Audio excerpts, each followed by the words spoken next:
एक वेटर खुद को रोक नहीं पाई और अमीर आदमी का बचा हुआ केक चुपके से खा लिया। लेकिन उसे जरा भी अंदाजा नहीं था कि उस केक के अंदर एक अंगूठी छिपी हुई थी। तभी अमीर आदमी गुस्से में किचन में घुस आया। घबराकर वेटर ने झट से वो अंगूठी अपने मुंह में छिपा ली। अमीर आदमी ने उससे पूछा, क्या तुमने यहां कोई अंगूठी देखी? वेटर ने जल्दी से सिर हिलाकर मना कर दिया।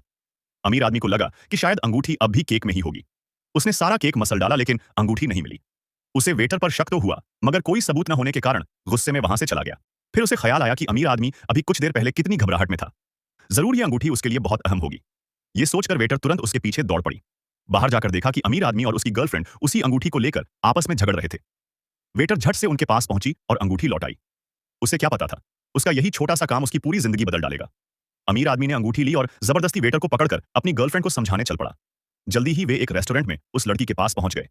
लेकिन जैसे ही अमीर आदमी बात करने के लिए आगे बढ़ा, एक दूसरा लड़का आया और उस लड़की का हाथ पकड़ लिया। ये देखकर अमीर आदमी को यकीन ही नहीं हुआ कि उसकी गर्लफ्रेंड उसे धोखा दे रही है। लेकिन गुस्से में कुछ करने के बजाय उसने वेटर से कहा, तू बन जा मेरी गर्लफ्रेंड और इसे जलाकर रख दे। वेटर पहले तो मना करने ही वाली थी, मगर अमीर आदमी ने उसे बोलने का मौका ही नहीं दिया। उसने अंगूठी वेटर के हाथ में थमा दी। फिर उसे हिकारत भरी नजरों से देखा और मैनेजर को बुलाकर बोला, इसे सबसे अच्छे कपड़े पहनाओ। लेकिन अमीर आदमी को क्या पता था कि उसका यह बर्ताव वेटर की आत्मसम्मान को ठेस पहुंचा रहा है। वेटर ने मन ही मन ठान लिया, मैं गरीब जरूर हूं, पर अपनी इज्जत किसी के पैरों तले नहीं रौंदने दूंगी। थोड़ी ही देर में वेटर एकदम शानदार कपड़ों में तैयार होकर बाहर आई। उसे देखकर अमीर आदमी भी दंग रह गया।